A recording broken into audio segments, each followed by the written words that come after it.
today we discuss another point, formation of stationary waves. We have seen what is meant by superposition of waves, how amplitude of resultant wave is calculated. Now we see formation of stationary waves. Stationary waves. आता ह्या ज्या stationery waves आहेत त्या stationery waves म्हणजे काय, और how it is form, और what is the equation of resultant wave we have to see here. तर याच्यासाठी जर समजा दोन्ही बाजूला हा सपोर्ट कन्सिडर केला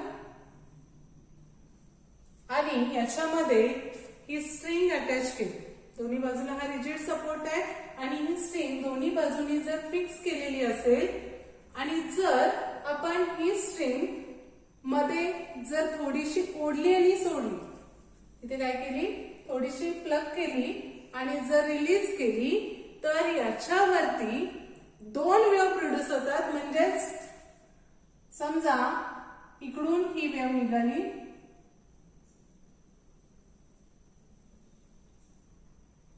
आणि ही वेव्ह जेव्हा या सपोर्ट वरती इन्सिडेंट होते तिथून त्याचं काय होतं, रिफ्लेक्शन होतं आणि ती वेव्ह रिफ्लेक्ट झाल्यानंतर या पाथ मधून ती रिव्हर्स होणार. ती जी वेव्ह आहे तिथे रिव्हर्स म्हणजे अपोजिट डायरेक्शननी मूव्ह होते.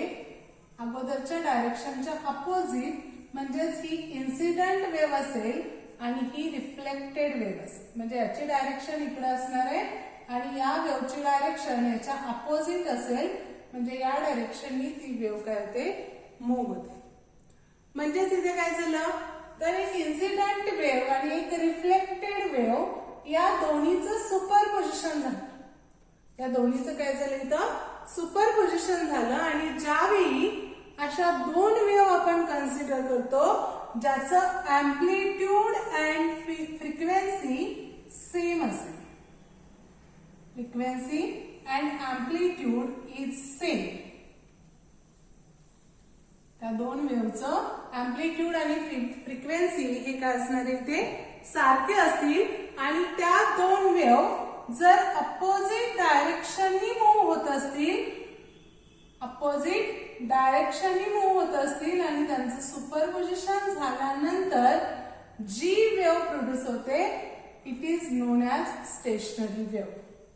याच्यासाठी दोन वेव्ह ह्या सेम अँप्लिट्यूड आणि फ्रिक्वेन्सीच्या असायला पाहिजेत आणि त्यांची डायरेक्शन एकमेकांच्या विरुद्ध असायला पाहिजे, अपोजिट असायला पाहिजे.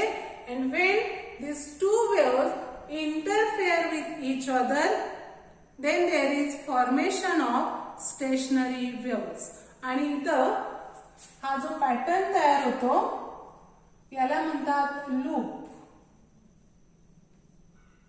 ही एक लूप झाली, ही दुसरी लूप तयार झाली, इथे तिसरी लूप तयार होणार. त्याला काय म्हणायचं, loop. And there is formation of loop. The wave is known as stationary wave. या वेव्हला काय म्हणतात, स्टेशनरी वेव्ह म्हणतात. म्हणजे जेव्हा ही वेव्ह इन्सिडेंट होते त्यावेळी इथले पार्टिकल्स व्हायब्रेट होणार आहे, परत इकडून ही वेव्ह रिफ्लेक्ट होणार आहे त्यावेळी पण इथले पार्टिकल्स व्हायब्रेट होतात. पण दोन्हीचं कॉम्बिनेशन जर आपण कन्सिडर केलं तर इथले जे पार्टिकल्स आहेत किंवा ही जी वेव्ह आहे ती वेव्ह पुढे मूव्ह होत नाही, तर आहे त्याच पोझिशनला राहते, ती स्टेशनरी राहते. That's why this wave is known as stationary wave. म्हणजे ज्यावेळी ते कॉम्बिनेशन आपण कन्सिडर करतो, कॉम्बिनेशन झाल्यानंतर ती जी वेव्ह आहे ती वेव्ह लेफ्टला पण मूव्ह होत नाही किंवा राईटला पण मूव्ह होत नाही, ती आहे तिथंच राहते. That's why it is stationary wave. त्यामुळे त्याला काय म्हणायचं, स्टेशनरी वेव्ह आपण कन्सिडर करणार आहे. आता आपण इथं ज्यावेळी या दोन्ही वेव्हचं सुपरपोजिशन होतं म्हणजे एक आणि दुसरी वेव्ह या दोन्ही अपोजिट वेव्हज आहेत त्यांचं सुपरपोजिशन झाल्यानंतर जी वेव्ह फॉर्म होणार आहे म्हणजे ही जी स्टेशनरी वेव्ह आहे त्याच्यासाठी डिस्प्लेसमेंटचं इक्वेशन किंवा त्यावेळी अँप्लिट्यूड काय असेल हे आपल्याला डिटरमाइन करायचे. मग त्याच्यासाठी आपण कन्सिडर करणार आहे, तर या दोन वेव्ह कन्सिडर करायचे आहेत. तर इथे आपण इक्वेशन बघणार आहे, equation of stationary wave. Equation of stationary wave.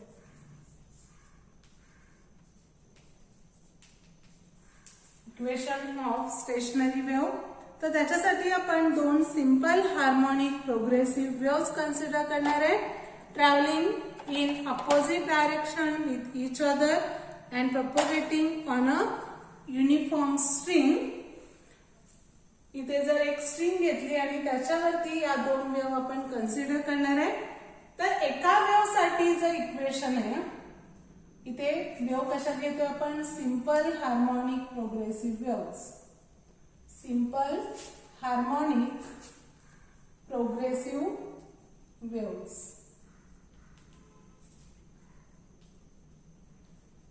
आता इथे सिंपल हार्मोनिक वेव्ह आहे. आपल्याला सिंपल हार्मोनिक वेव्ह साठी इक्वेशन माहिती आहे, y is equal to a sine of omega T plus phi आपण घेतो, और ओमेगा टी प्लस डेल्टा आपण कन्सिडर करणार आहे. आता जर ओमेगा 2 पाय n सबस्टिट्यूट केला तर इथं काय होईल, a sine 2 pi n plus five. आता फाय म्हणजे काय आहे, तर फेज आहे. फाय म्हणजे काय घेतो आपण, फेज अँगल. आता जर आपण कन्सिडर केलं एखादी वेव्ह त्याचं एक ऑसिलेशन जेव्हा कंप्लीट करते, समजा आपण कन्सिडर केलं ही ट्रान्सव्हर्स वेव्ह आहे. आता ही ट्रान्सव्हर्स वेव्हचं एक ऑसिलेशन कधी कंप्लीट होणार आहे, एक क्रस्ट आणि एक ट्रफ तयार झालं की त्याचं एक ऑसिलेशन कंप्लीट होतं. आता इथं जे त्यानं मॅक्झिमम डिस्टन्स कव्हर केलेलं असतं किंवा त्याची जी वेव्हलेंथ आहे ती वेव्हलेंथ आपण इथं घेतो लॅम्बडा. लॅम्बडा ही काय असेल, वेव्हलेंथ असेल. लॅम्बडा म्हणजे काय, the distance required to complete one oscillation और covered by the particle to complete one oscillation. एका ऑसिलेशन मध्ये एक ऑसिलेशन कंप्लीट करण्यासाठी त्या पार्टिकलनं त्या वेव्हनं जेवढा डिस्टन्स कव्हर केलेला असेल त्याला आपण काय म्हणतो, वेव्हलेंथ लॅम्बडा. मग आता इथे ही जर लॅम्बडा एवढा डिस्टन्स कव्हर करत असेल तर त्यावेळी त्याची फेज काय असते बघा, तर इथं 0 आपण घेतो, इथे पाय बाय 2, इथे काय असेल पाय असेल, इथे 3 पाय बाय 2 आणि इथे काय असेल 2 पाय असेल. म्हणजे लॅम्बडा एवढ्या डिस्टन्स साठी फेज असेल इक्वल टू 2 पाय. डिस्टन्स जेव्हा लॅम्बडा असेल तेव्हा आपण फेज घेतोय 2 पाय. मग जर ती वेव्ह x एवढं डिस्टन्स कव्हर करत असेल तर त्यावेळी फेज काय असेल, तर त्याच्यासाठी फेज आपण घेतलेला आहे फाय. याच्यामध्ये आपण इक्वेशन मध्ये घेतलेलं आहे फाय, म्हणजे लॅम्बडा एवढा डिस्टन्स कव्हर करण्यासाठी फेज आहे 2 पाय.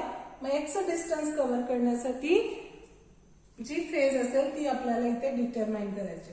आता हे लक्षात आलं नसेल, आणखी एका पद्धतीने तुम्हाला सांगते. समजा आपण इथं सर्क्युलर मोशन घेतली, ओके. तर सर्क्युलर मोशन मध्ये इथून जेव्हा पार्टिकल त्याची मोशन स्टार्ट करेल, इथून परत इथे येताना त्याचं एक ऑसिलेशन, एक रिव्हॉल्युशन कंप्लीट होतं. आता ऍक्च्युली आणि ही सिंपल हार्मोनिक प्रोग्रेसिव्ह वेव्ह आपण कन्सिडर करत नाहीये, तरी पण कंपॅरिझन साठी मी तुम्हाला सांगते, एक ऑसिलेशन कंप्लीट करण्यासाठी इथे जो अँगल आहे तो अँगल किती कव्हर केला जाईल, तर इथून तो पार्टिकल इकडे इकडे इकडे जाऊन परत इथे येत असताना टोटल अँगल कव्हर केला जातो म्हणजे 2 पाय. इथे काय असेल 2 पाय एवढ्या अँगल मध्ये तो पार्टिकल परत आहे त्याच पोझिशनला येतो. म्हणजे इथं त्याचं एक ऑसिलेशन कंप्लीट होतं. इथं पण तुम्ही कन्सिडर करू शकता, जर आपण ही वेव्ह कन्सिडर केली तर इथून पुढे हा सेम पॅटर्न आपल्याला मिळतो, म्हणजे त्याचं दुसरं ऑसिलेशन स्टार्ट होतं. म्हणजेच लॅम्बडा एवढा डिस्टन्स कव्हर करण्यासाठी जी फेज अँगल आहे तो फेज अँगल आहे 2 पाय. तर x एवढा डिस्टन्स कव्हर करण्यासाठी जी फेज असेल ती फेज काय असेल तर आपण काय करतो इथे क्रॉस मल्टिप्लिकेशन करतो म्हणजे इथे lambda phi is equal to काय घेतो आपण 2 pi x or we can write phi is equal to 2 pi x upon lambda. मग जर आपण या इक्वेशन मध्ये फाय ची value 2 pi x upon lambda substitute केली तर हे इक्वेशन मिळेल y is equal to a sine 2 pi n plus 2 pi x upon lambda. मग या दोन्ही मधून कॉमन आपण 2 पाय काढला तर इथे राहील a sine 2 pi in bracket n plus x upon lambda.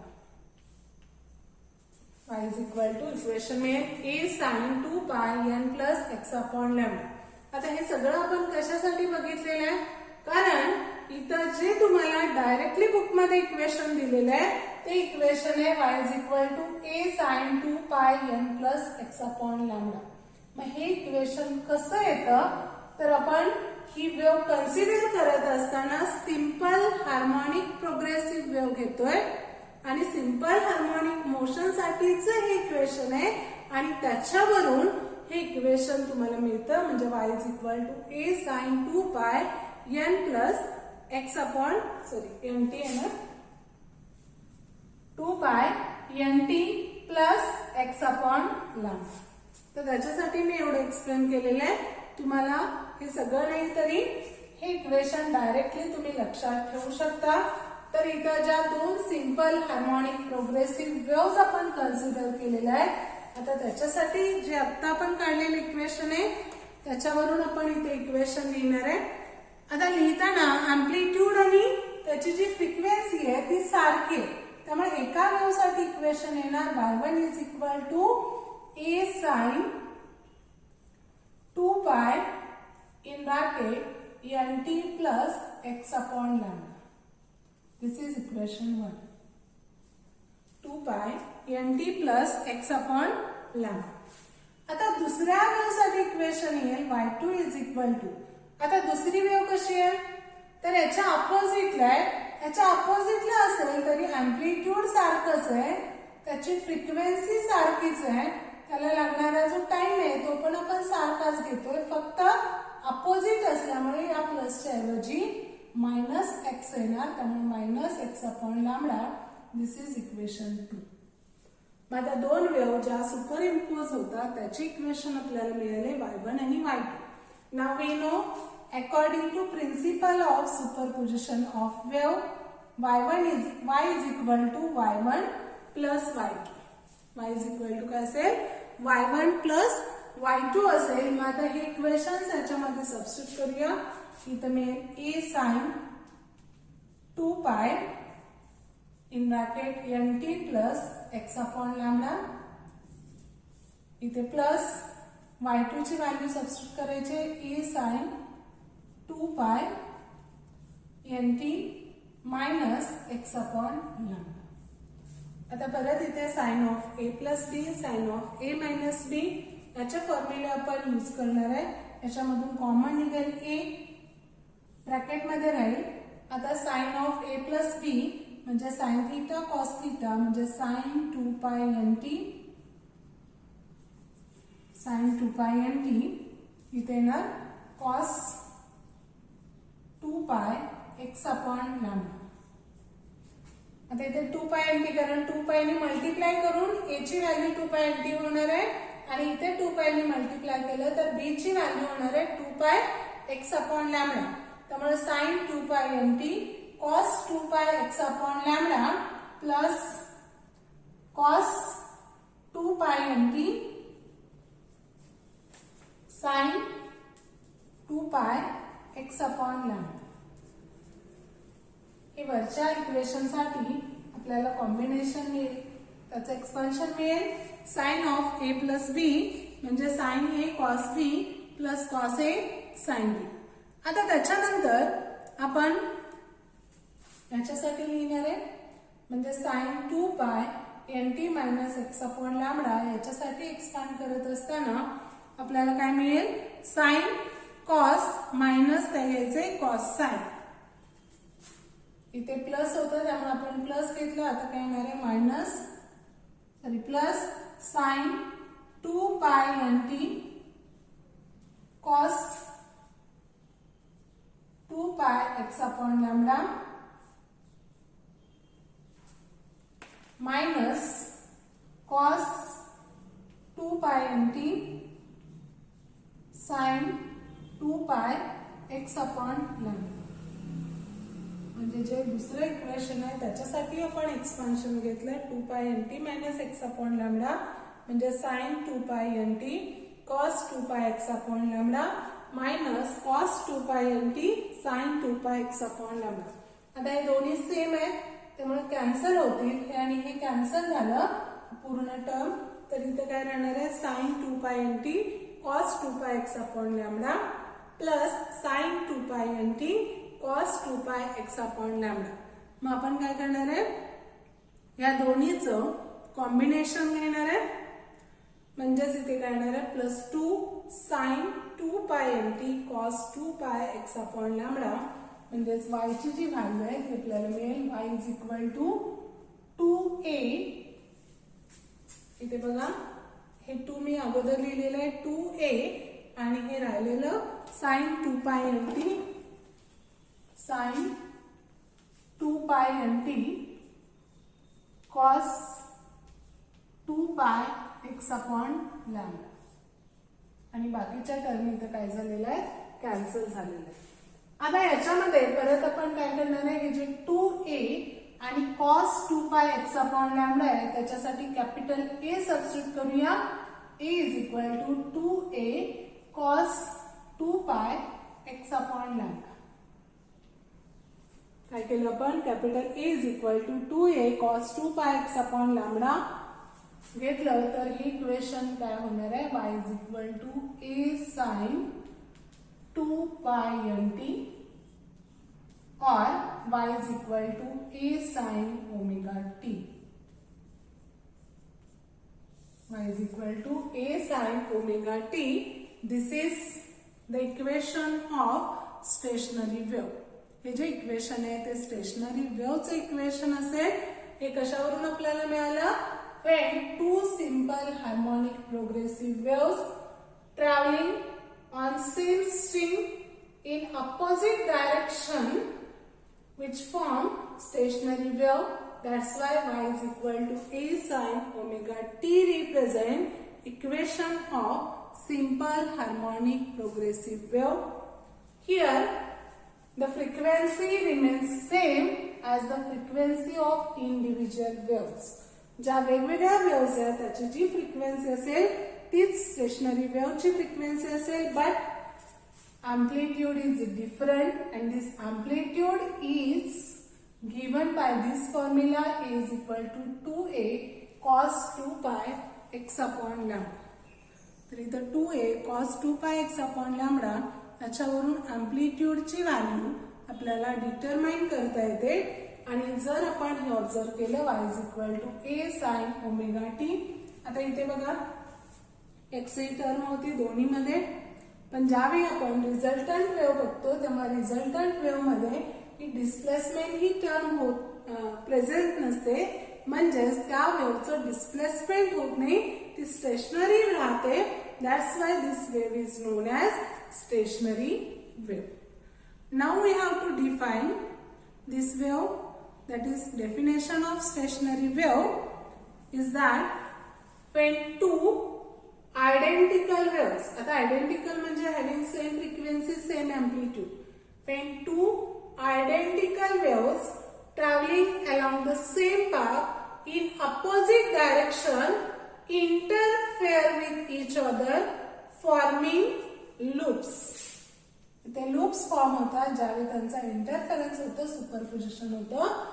This type of waves are known as stationary waves.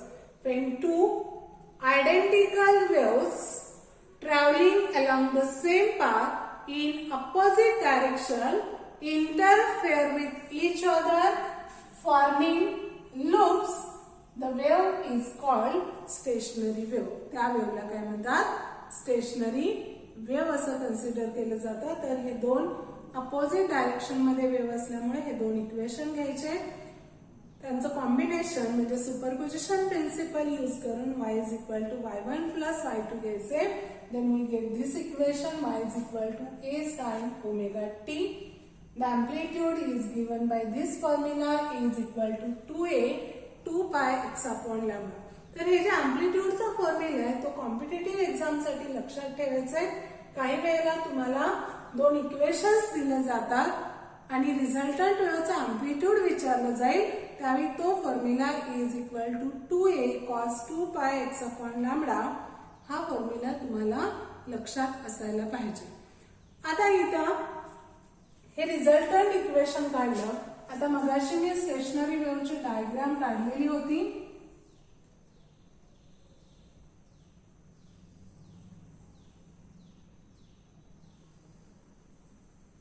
आता ही जी स्टेशनरी वेव्ह आहे या स्टेशनरी वेव्ह मध्ये जसं आपण ट्रान्सव्हर्स वेव्ह साठी क्रस्ट आणि ट्रक कन्सिडर करतो तसे याच्यामध्ये नोड आणि अँटी नोड्स असतात.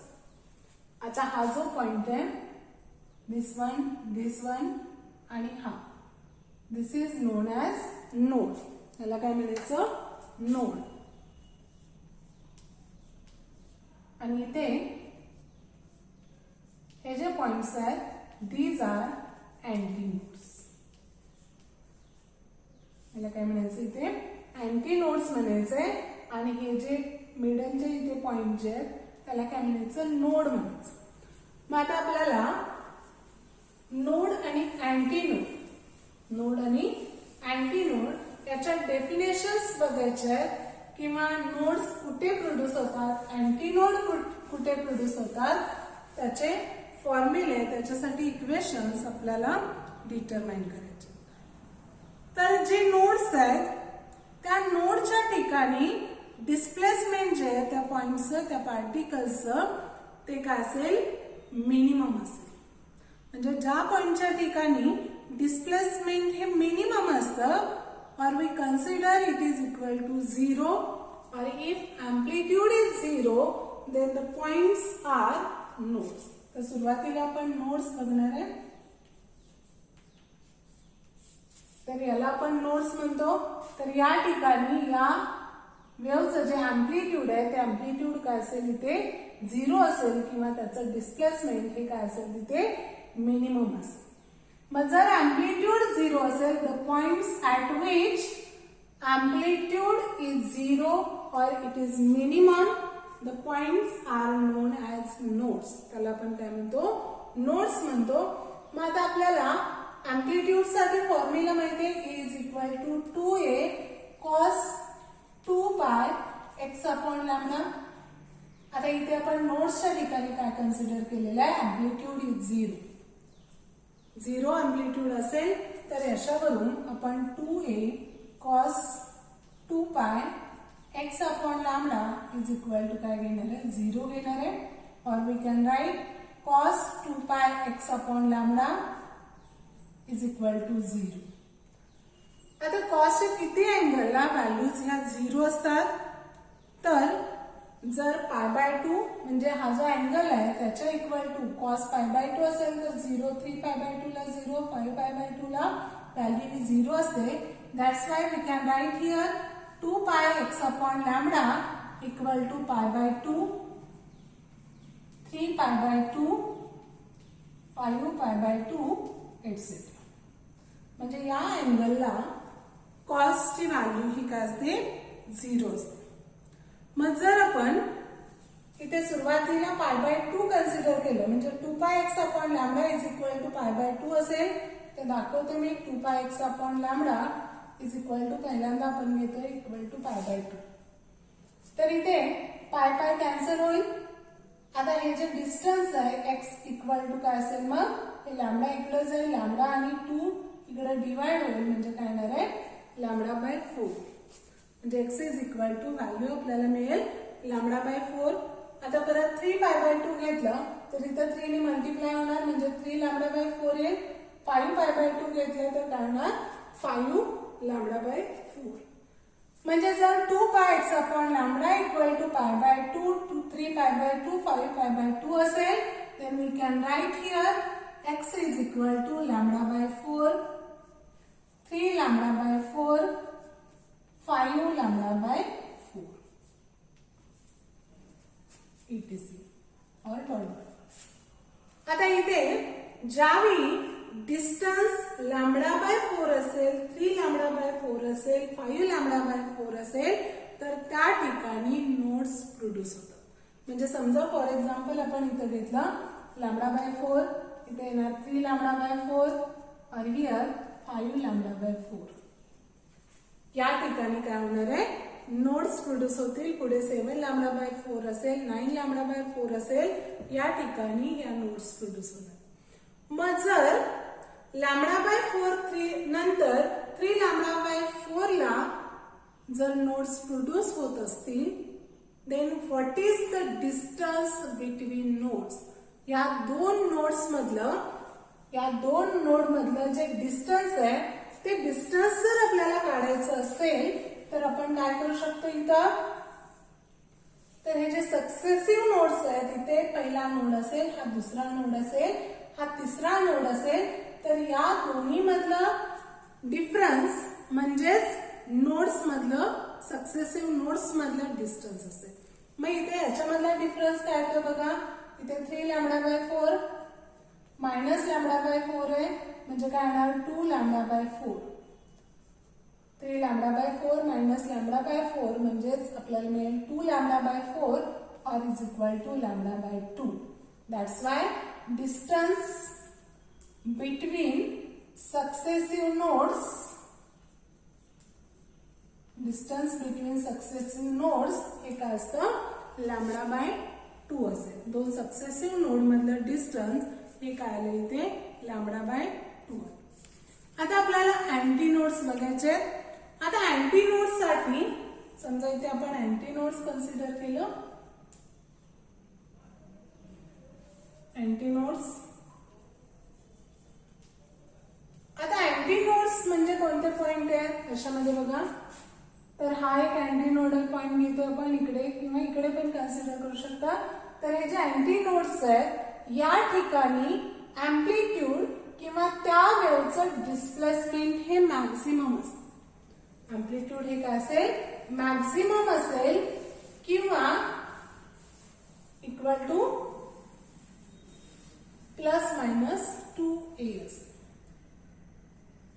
कारण दोन वेव्हचं कॉम्बिनेशन झालं, एकाचा अँप्लिट्यूड a आणि दुसऱ्याचा अँप्लिट्यूड a दोन्ही मिळून इथे काय होणार आहे plus 2a or minus 2a. Antinodes are the points at which displacement is maximum or amplitude is maximum. The points are antinodal points. तिथे काय होणार आहे antinodes प्रोड्यूस होणार आहेत and at these points amplitude is plus minus 2a. That's why we can write here 2a cos 2 pi x upon lambda is equal to plus minus 2a. म्हणजे जो अँप्लिट्यूडचा formula आहे तो इथे सबस्टिट्यूट केला, equal two plus minus 2a आलं.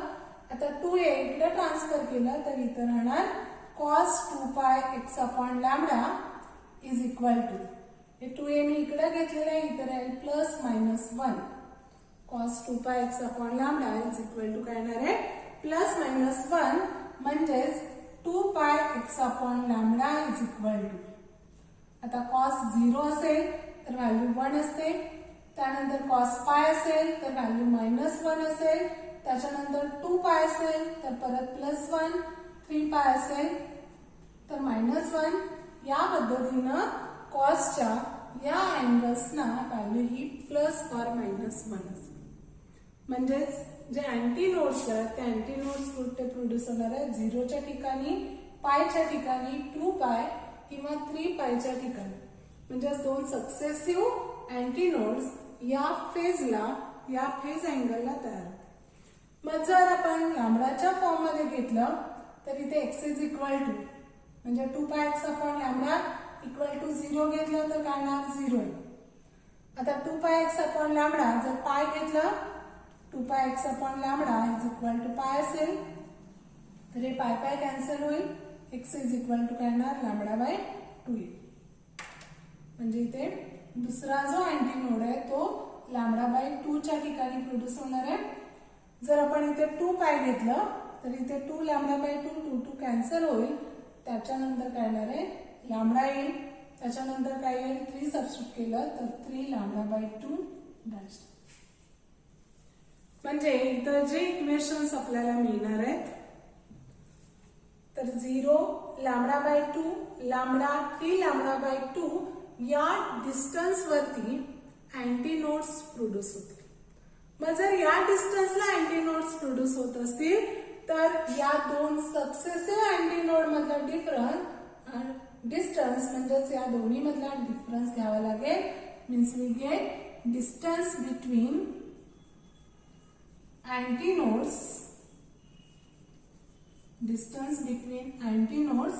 हे काय असेल, इक्वल टू लॅम्बडा बाय 2 असेल. लॅम्बडा बाय 2 मायनस 0 केलं लॅम्बडा बाय 2च मिळेल. लॅम्बडा मायनस लॅम्बडा बाय 2 केलं तरी लॅम्बडा बाय 2 असेल. 3 लॅम्बडा बाय 2 मायनस लॅम्बडा केलं तरी व्हॅल्यू ही काय येणार आहे, लॅम्बडा बाय 2.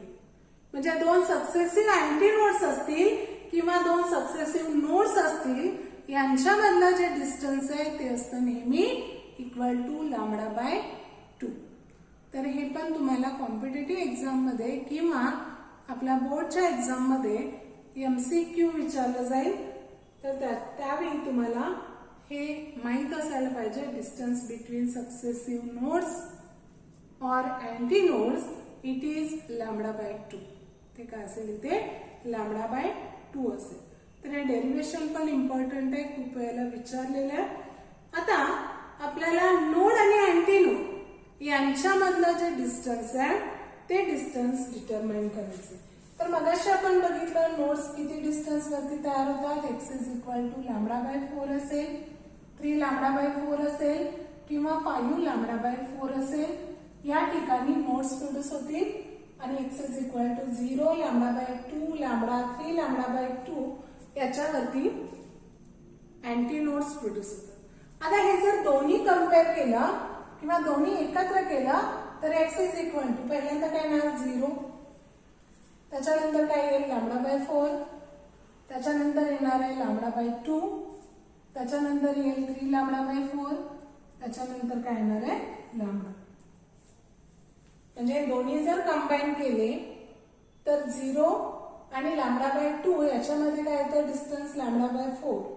मग जर 0 त्या ठिकाणी काय तयार होतं अँटी नोड, इथे काय तयार होणार आहे नोड, त्याच्यानंतर परत अँटी नोड, परत नोड.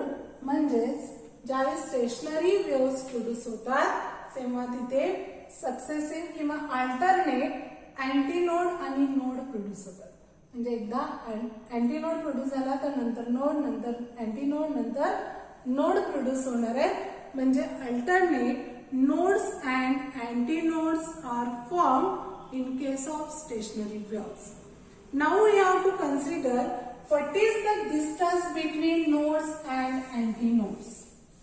मग इथं अँटीनोड आणि हा नोड असेल तर या दोन्ही मधला डिफरन्स म्हणजेच आपल्याला काढता येईल डिस्टन्स बिटवीन नोड्स अँड अँटीनोड्स.